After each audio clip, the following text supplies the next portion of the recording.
You're watching Football Daily, and today we've put together an 11 of the best early retirees in football history. Goalkeeper, Carlos Roa. In between the sticks, we've plumped for Carlos the Lettuce Roa, the man who broke England's hearts at the 1998 World Cup after he saved David Batty's penalty. However, 12 months after guiding Argentina to a quarter-final spot aged 30, he retired to join a religious cult, believing that the end of the world was nigh. Roa has tried to come out of retirement numerous times and even spent 5 days on trial with Arsenal in 2005. Unfortunately though, Arsene Wenger rejected the opportunity, and Roa now works as a coach for amateur outfit Constancia del Inca. Centre-back, Ledley King.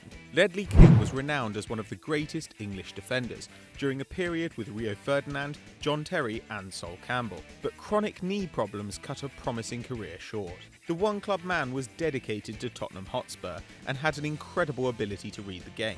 In fact, he was so good at it that he received just 8 yellow cards during 13 years at the top level, one every 40 games. And his high standard of play, despite an inability to train, led Harry Redknapp to label him a freak. Centre-back, David Bust. Dave Bust was originally a lower league success story, starting out with amateur side Moor Green before getting a move to Premiership Coventry in 1992. But a horror injury 4 years later put an end to his football career. Just 2 minutes into a game at Manchester United, Bust was sandwiched between Dennis Irwin and Brian McClare and suffered compound fractures to his tibia and fibula. He never played again. Centre-back, Mark Lawrenson. Currently more famous for dodgy analysis and worse clothes on Match of the Day, Mark Lawrenson was a highly regarded centre-back in the 70s and 80s. He started out at Preston and Brighton and was playing for the Republic of Ireland by the age of 19. A big move to Liverpool followed, and he often partnered Alan Hansen in defence as the Reds won 5 league titles and a European Cup. An Achilles injury forced his retirement at 30, but Lawrenson will long be remembered as a tough and versatile player and a stalwart in one of Liverpool's most glorious chapters. Defensive midfield, Owen Hargreaves.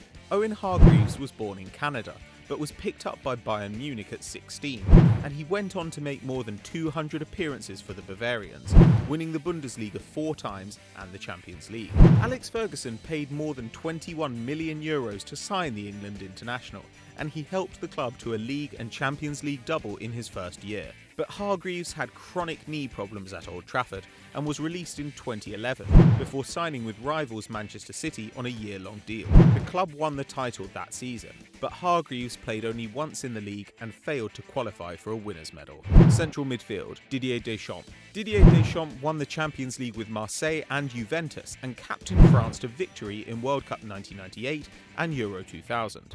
Once derided by Eric Cantona as nothing more than a water carrier, Deschamps was an absolute rhino on the pitch, doing all the unglamorous work, mopping up loose balls and recycling them for the more gifted Patrick Vieira, Zinedine Zidane and Thierry Henry. He retired at 32 and became a top-class coach, taking Monaco to a Champions League final, helping Juve back to Serie A after they were relegated, and winning Ligue 1 with Marseille. Central midfield, Fabrice Muamba. Fabrice Muamba's story was nearly a tragic one. The former Arsenal trainee was 23 years old when he suffered a cardiac arrest while playing for Bolton against Spurs in 2012. Doctors, including a cardiologist who was in the stands, came to Muamba's aid as the match was abandoned. Despite defibrillation and CPR, Muamba's heart stopped for more than 78 minutes, and it was feared that he would suffer brain damage or die. But 2 weeks later, he was sitting up and regaining use of his limbs. Attacking midfield, Eric Cantona. Man United were struggling for goals in 1992, and after failing with bids for Alan Shearer and Matt Le Tissier, Alex Ferguson decided to splash £1.2 million on fiery Frenchman Eric Cantona in November. The Red Devils were 10th in the league, but Cantona revitalised their attack, leading them to the club's first title since 1967, the first of his 4 at Old Trafford. Cantona's temper was often a problem, and he served an 8-month ban for his famous kung fu kick on a Crystal Palace supporter. But he was the Premier League's first superstar, and when he retired in 1997 at the age of 30, his absence was a great loss for quality and entertainment in British football.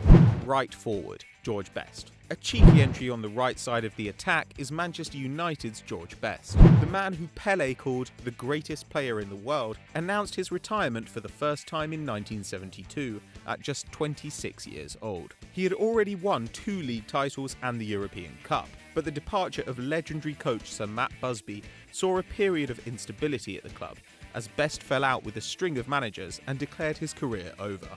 He immediately returned to Old Trafford, but made few appearances and scored just 8 of his total 181 United goals over the next 2 years, before leaving for South Africa.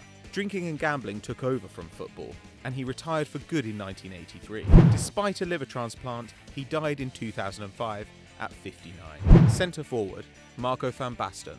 Van Basten spent his whole career at Ajax and Milan, winning 7 league titles and back-to-back European Cups in 1989 and 1990. In the 9 seasons between 1983 and 1992, Van Basten won his league's Golden Boot 6 times, but he suffered from a recurring ankle injury and a series of operations failed to correct the issue.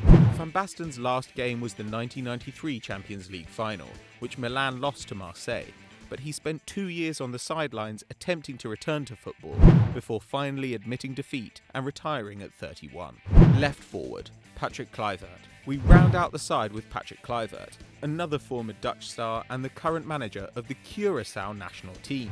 Kluivert did everything early, making his professional debut, his international debut, and scoring the winning goal in the Champions League final, all at the age of 18. And he retired early too, bowing out when he was 31. A brilliant player and fully deserving of the last spot in our early retirees 11. So guys, what did you make of our 11? Let us know in the comments below. And if you like this video, check out yesterday's viral football news where we joined up with all-time 10s to look into the possibility of a European Super League. And as always, don't forget to like and subscribe.